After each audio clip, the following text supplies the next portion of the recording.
الحمدللہ رب العالمین والصلاة والسلام علی سید الانبیاء والمرسلین اما بعد فاعوذ باللہ السمیع العلیم من الشیطان الرجیم بسم اللہ الرحمن الرحیم رب اشرح لی صدری ویسر لی امری واحلل عقدۃ من لسانی یفقہوا قولی صدق اللہ العظیم اللہم صلی علی سیدنا محمد وعلی آل سیدنا محمد وبارک وسلم۔ عزیز طلباء و طالبات، سورہ کہف کی 3 آیات کو ہم نے پڑھنے اور سمجھنے کا شرف حاصل کیا کہ اللہ تعالیٰ نے ہر کمی کجی ٹیڑھے پن سے پاک الکتاب بھیجی، جس کا مقصد شدید ڈراوا ہے، لیکن یہ اعمال صالح کرنے والے مومنین کے لیے خوشخبری بھی دیتی ہے۔ ایمان اور اعمال صالح جس میں یہ 2 عام صفات ہوں گی ان کے لیے اجرن حسنن ہے۔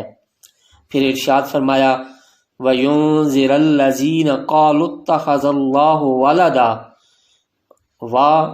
اور يُنذِرَ الَّذِينَ ڈرائیے ان لوگوں کو قَالُوا اتَّخَذَ اللَّهُ جنہوں نے کہا بنا لیا اللہ نے ولدا ایک بیٹا، اور ان لوگوں کو ڈرائیے جو کہتے ہیں کہ اللہ نے کسی کو بیٹا بنایا ہے۔ یہ کون کہتا تھا؟ سورہ اسراء میں آیا ہے مشرکین نے عرب بھی ملائکہ کو اللہ کی بیٹیاں قرار دیتے تھے۔ یہود کا بھی کہنا تھا عزیر ابن اللہ۔ نصارہ یعنی عیسائیوں نے عیسیٰ علیہ السلام کو اللہ کا بیٹا بنا رکھا تھا۔ الکتاب ان لوگوں کو خبردار کرنے کے لیے آئی ہے جو کہتے اللہ نے بیٹا بنا رکھا ہے۔ تو ایک انذار ڈراوا عام ہے اور ایک انذار یعنی ڈراوا خاص ہے۔ انذار عام سب کے لیے ہے جن میں آپ ہم سب شامل ہیں، اور انذار خاص جو شرک میں مبتلا ہیں۔ شرک کے ساتھ نیک عمل بھی فائدہ نہیں دیتا۔ عمل صالح کے لیے 2 شرائط ہیں، ایک عمل کا خاص ہونا اور دوسرا شرک سے پاک ہونا۔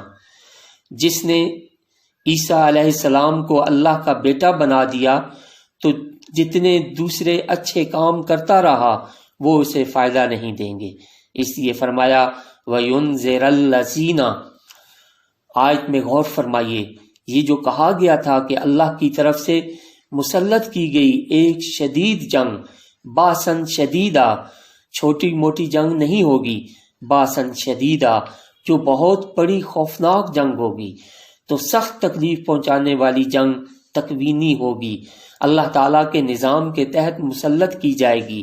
دنیا کی تمام اقوام پر جنگ مسلط ہوگی، پوری دنیا اس کی لپیٹ میں آئے گی، اس سے ڈرائیے۔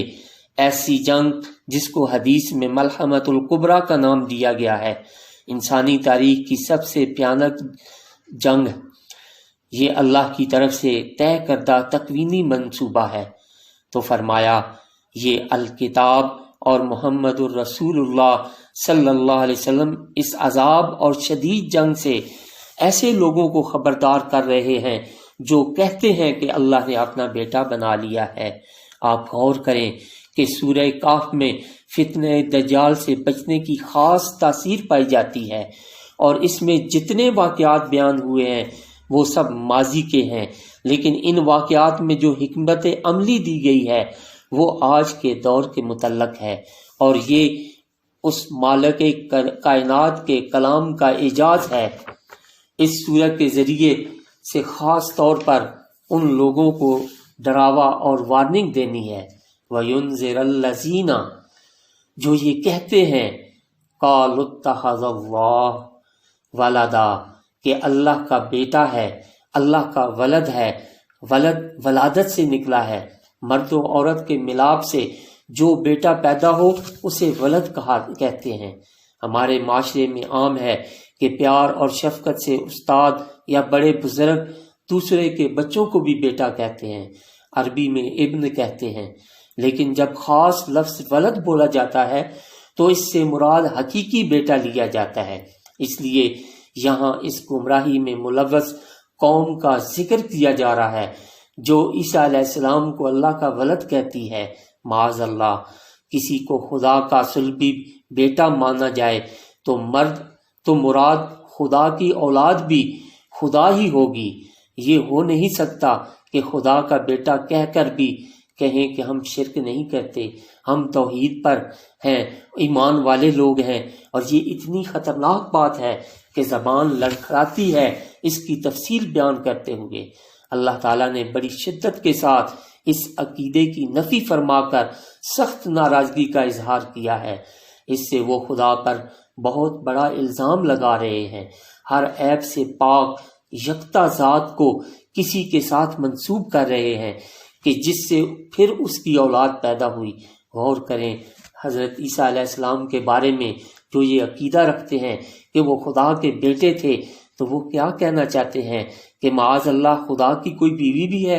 اتنی بڑی بات، اتنا گھٹیا الزام اس وحدہ لا شریک پر۔ تو اللہ تعالیٰ ایسے لوگوں کو سخت انذار فرما رہا ہے کہ تمہیں ایک مدت، ایک وقت تک مہلت دی جا رہی ہے، تم اس غلط عقیدے سے باز نہ آئے تو ایک خطرناک جنگ تم پر مسلط کر کے اس زمین کو تمہارے وجود سے پاک کر دیا جائے گا۔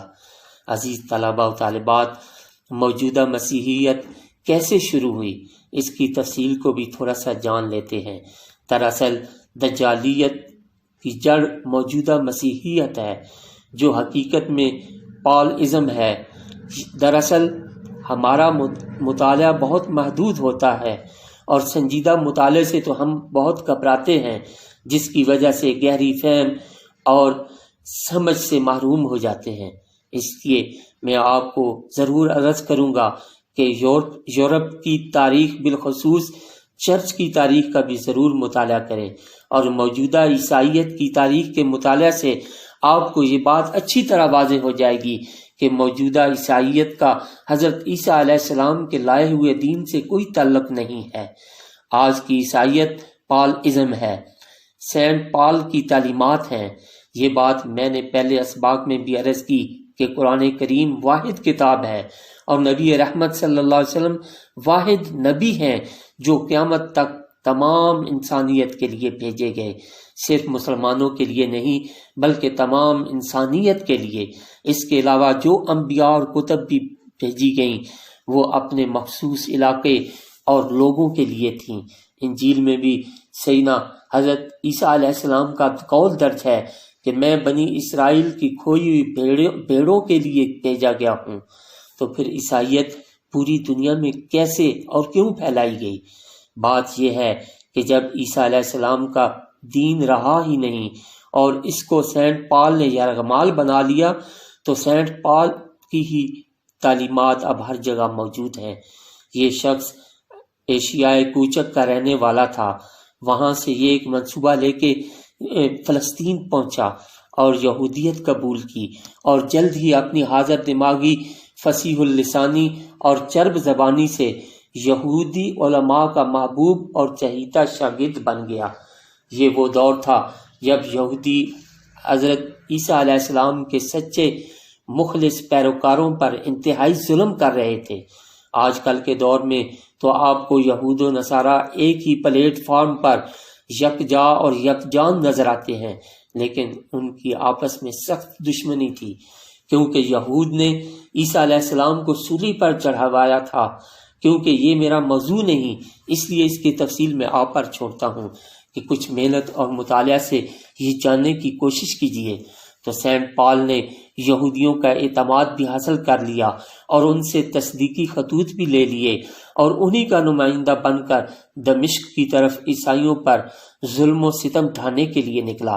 پھر اس نے اپنا جو قصہ لوگوں کو سنایا وہ یہ تھا کہ راستے میں حضرت عیسیٰ علیہ السلام کی روح مجھ پر چھا گئی اور کہا کہ تو مجھے کیوں ستاتا ہے؟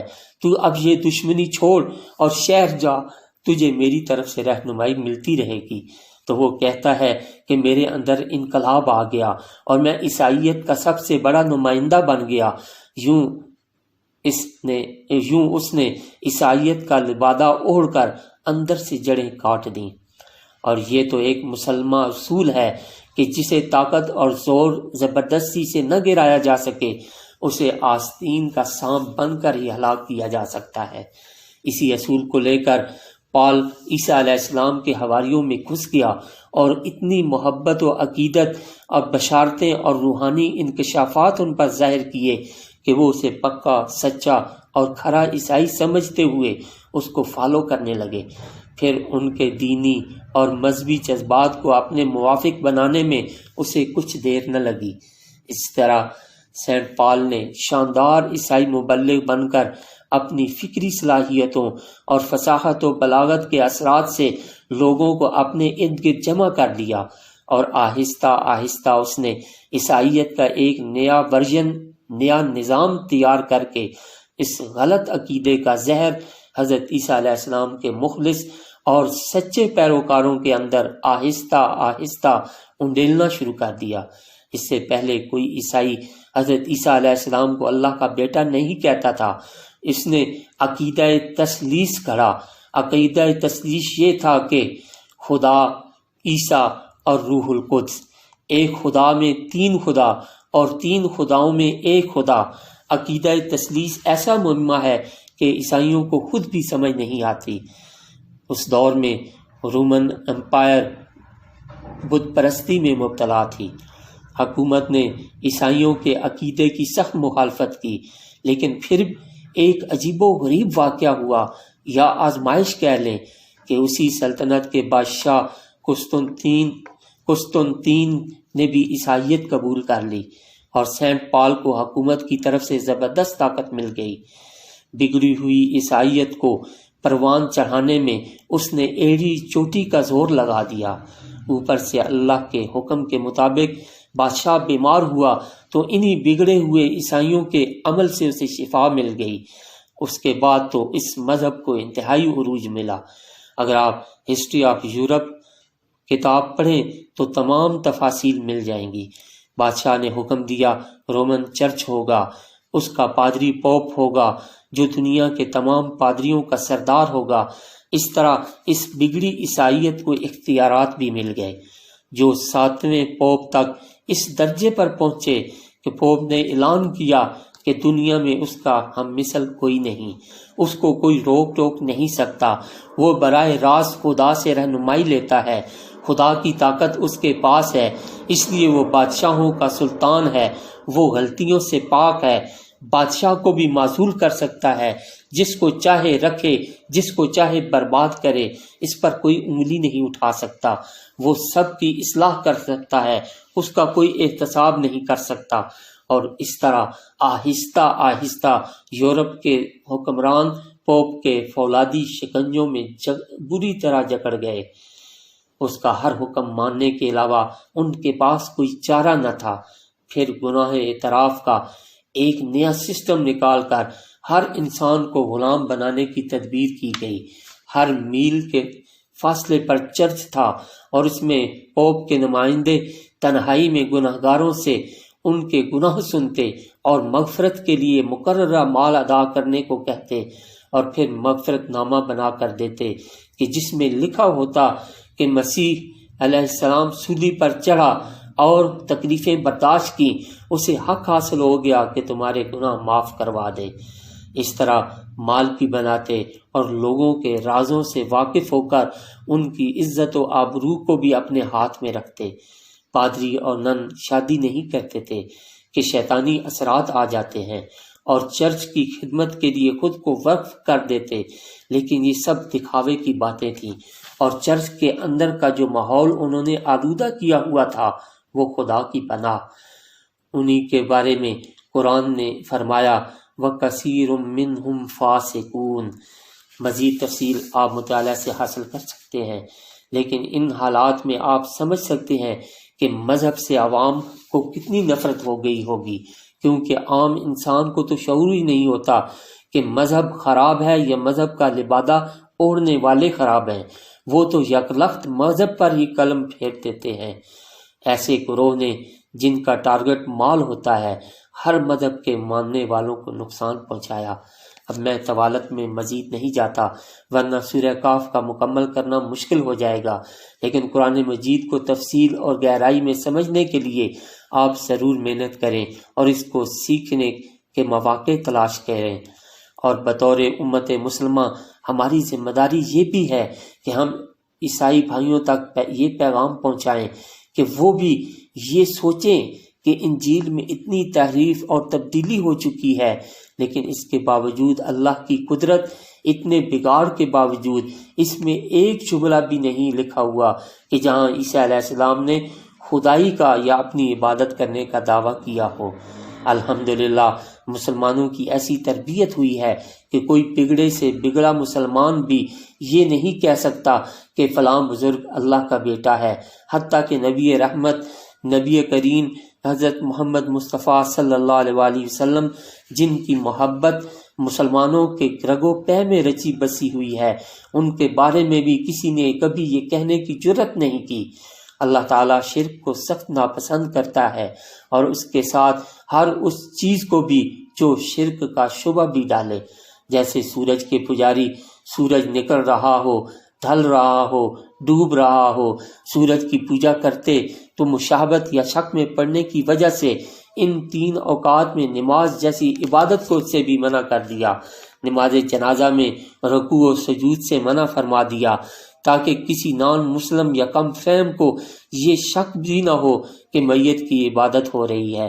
توحید کے عقیدے میں اسلام اتنا حساس ہے کہ کہیں توحید اور شرک کو مکس نہیں ہونے دیا، لیکن عیسیٰ کو پال نے اللہ کا بیٹا قرار دے دیا، معاذ اللہ، اور اس لیے اللہ نے فرمایا کبرت کلمہ، بہت بڑی بات ہے جو ان لوگوں کے منہ سے نکل رہی ہے۔ اللہ تعالی ہمیں قرآن کریم کا فہم اور عمل کی توفیق عطا فرمائے، آمین۔ وآخر دعوانا الحمد للہ رب